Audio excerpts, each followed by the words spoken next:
Sabi ni BBIC, mag-worship leader daw siya. So, nagpapasalamat talaga ako sa Panginoon kasi sabi namin, wala talaga sa plano to, pero ginawa talaga ng Panginoon na mag-stay talaga kami dito. Tapos, nagpapasalamat din ako kasi sa trabaho ko, meron talagang pumupush, saka tawag na ito, na pumupush sa akin ng promotion. Amen. Sa maraming tumutulong, sabi ko, grabe siguro nagagawa ng Amen. himala, no? Tapos, may mga instrumento siya talagang mga tao na tutulong talaga sa iyo. Sabi ko, kung binigay mo talaga to Lord, thanks you talaga. Sabi ko, ilang months pa lang ako sa trabaho, tapos nasa listed na ako sa promotion. Bali, 3 kami sa amin na bibigyan daw ng promotion ngayon. So sabi ko, kung will mo talaga to Lord, gagawin mong madali lahat to sa amin. Saka sa blessings na binibigay niya, kung ano ka ka-faithful sa Kanya, ganun din sa ka-faithful. Amen. Dati, naalala ko lang na pinagpa-pray namin itong baby namin. Sabi namin ni Lisel, sa pag-pray namin lagi, Lord, bigyan mo kami ng baby. Ino-commit namin sa iyo yung baby namin. Amen. Ibabalik namin siya sa iyo na magsiserve sa iyo. Kung ano kaming mag-asawa nag-serve, ganun din ang baby namin. Amen. Birthday back na mag-serve siya sa iyo, sabi ng dalawa. So, yun nga, yung mga blessings na binibigay niya lagi, grabe, unexpected talaga. Tapos, ganoon din, healthy, lagi kami dalawa ni Lisel sa pamilya namin. Then, sa pamilya namin na bumisit dito, napaka-smooth lahat ng process nila sa immigration. Walang problema. No, grabe talaga si Lord gumalaw. At nakilala din nila si Lord, lalo na sa mga kapatid ni Lisel. Amen. Na sa bahay lagi, nagpatugtog kami ng worship song. Sumasabay na sila. Sila pa mismo ang nag-play ba. Then, yun nga, sa parents ko rin, na kakilala din sila, pero sige lang, si Lord na bahala. Then, yun nga, salamat din sa healthy na pangangatawan sa aming mag-asawa at sa kasama pamilya. Yun lang. Thank you, Lord. Sister Lisel. Hallelujah. Ano daw, lagi naman tayong grateful kay Lord, pero every day there is always something new na parang we are parang something new na parang mas nagiging grateful tayo sa Kanya. Kasi nung I remember nung nagbubuntis pa lang ako, nakailang beses akong hinimatay kung saan ka lang nahihimatay.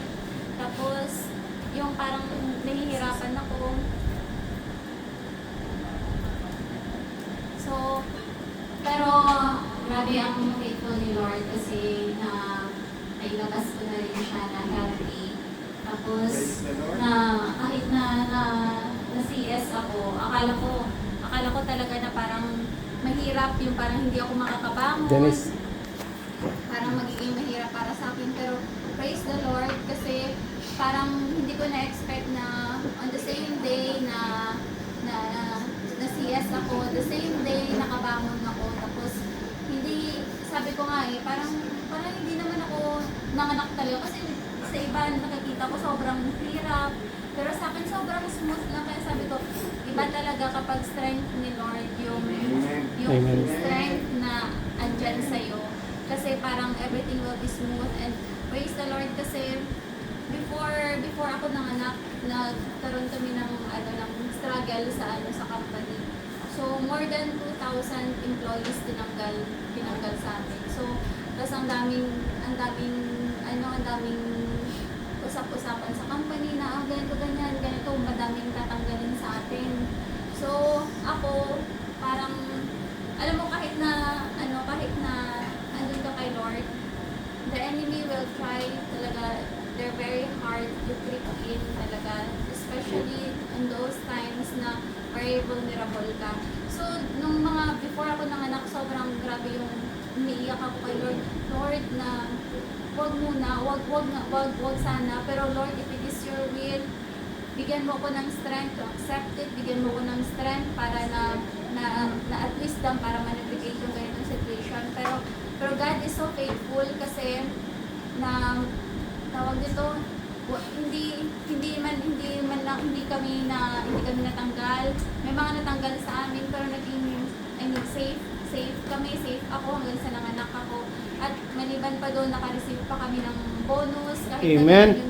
na yung status ng company, more than 2,000 yung tinanggal, pero nagkaroon pa kami ng bonus. At hindi lang yun, kanina nga nung pumunta kami dito ni Ivan, kasi diba may storage siya ng scooter. So every time na pumupunta kami dito, tinitingnan ni Ivan yung scooter kasi bibili daw siya ng scooter. Tapos, nung dumaan kami, nakita namin yung nung sasakyan na Lancer. Tapos, kasi sabi niya, yan na lang yung bibilhin natin pag may pera na tayo. Pero, alam nyo, God is so faithful kasi yung mga dinidesires ni Ivan niya, yung scooter, yung ganun na sasakyan, pero si Lord has different plans and His plans is always the best for us. Amen. Kasi, although nagkaroon kami ng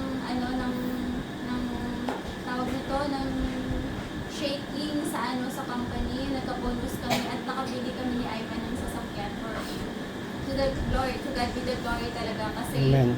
yun yung tunay na miracle kasi paano nangyari yun na sobrang shaky ng company pero yung financial provision doesn't end there.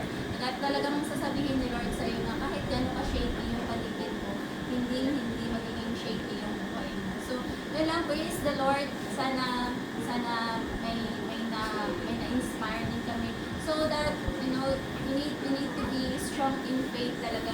Ako, hindi talaga ako perfect. Kahit ako nasishaken yung faith ko. Kahit ako yung lagi kinakabahan ako, worried ako sa lahat. Pero at the end of the day, pag nakita mo na lahat, na-exhaust mo na lahat ng solusyon na naisip mo, it's only the Lord who can give you the right solution. So, ayun na po. Glory to God at praise the Lord ulit kami.